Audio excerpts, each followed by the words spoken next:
নববর্ষ উপলক্ষে কুমিল্লার ঐতিহ্যবাহী হাতে বোনা খাদি তাঁতের দোকানগুলোতে ক্রেতাদের ভিড় বেড়েছে।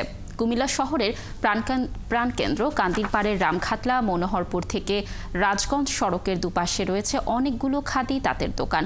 এছাড়া জেলার চান্দিনা উপজেলায় রয়েছে বেশ কিছু খাদি পণ্য উৎপাদনকারী প্রতিষ্ঠান।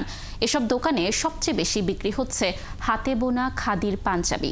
এছাড়া ব্লক বাটিকের থ্রি পিস, ফতুয়া, শাড়ি সমান তালে বেচাকেনা চলছে। বিক্রেতারা বলছেন, নববর্ষের বিষয় তো রয়েছেই, গরমে খাদি কাপড়ের প্রতি ক্রেতাদের চাহিদা বেড়েছে।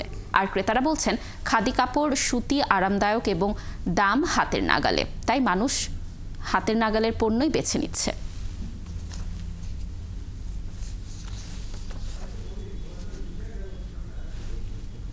দর্শকের বিষয়ে বিস্তারিত জানাতে কুমিল্লা থেকে যুক্ত হচ্ছেন সহকর্মী কাজী এনামুল হক।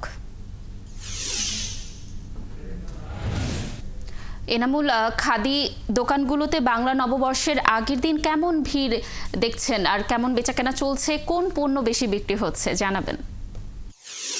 নববর্ষ হচ্ছে বাংলার ঐতিহ্য এবং সেই সাথে বাংলার ঐতিহ্যকে ধারণ করে খাদি পণ্য 1921 সালে ব্রিটিশ বিরোধী আন্দোলনের স্বদেশ পণ্য গ্রহণ করো, বিদেশি পণ্য বর্জন করো, এই স্লোগানকে ধারণ করেছিলেন মহাত্মা গান্ধী।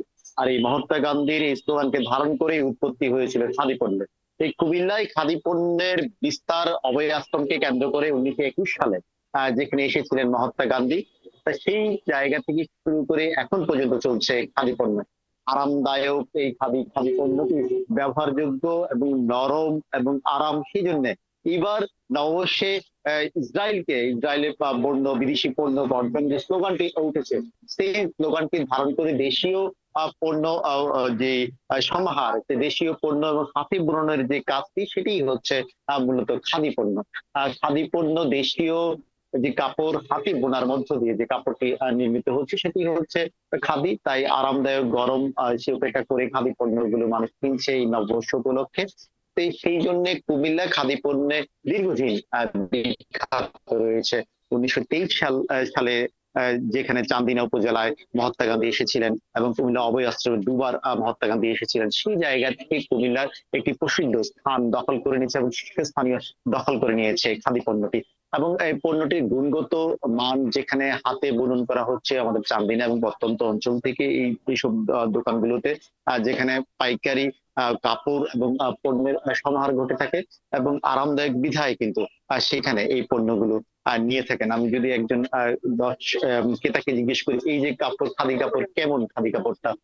এটা কুমিল্লার ঐতিহ্য ভাই, আর আমাদের গর্বের কুমিল্লার খাদি রসমালাই এগুলি বিখ্যাত কুমিল্লার জন্য। আর আমি সবসময় খাদি এদিক থেকেই নেই, এবং কেউ আমার থেকে যদি জানতে চায় যে কুমিল্লার খাদি, এই খাদি কুটির এই আসতেগুলি, 1 ঘন্টা আগে আমি আমার ওয়াইফের জন্য, আমার বাচ্চার জন্য নিয়ে গেছি। এখন আমি আসছি আমার জন্য আর একটা পাঞ্জাবি নিব, এটাই। আর আলহামদুলিল্লাহ আপনারা রঙে টিকসই এবং আরামদায়ক সেই বিষয়টি কিন্তু বলছেন যারা ক্রেতা, এখানকার ক্রেতারা। খাদির পণ্য আরামদায়ক বিধায় এবং দোকানগুলোতে ভিড় আছে না অবশ্য উপলক্ষে, এবং সেই জন্য বিক্রিও ভালো হচ্ছে খাদি পণ্য আরামদায়ক তার জন্য। এনামুল, ধন্যবাদ আমাদের সাথে যুক্ত থাকার জন্য। দর্শক, নববর্ষ উপলক্ষে কুমিল্লার খাদি দোকানগুলোতে বেশ ভিড় দেখা যাচ্ছে ক্রেতাদের, সেখান থেকে সর্বশেষ তথ্য জানাচ্ছিলেন আমাদের সহকর্মী।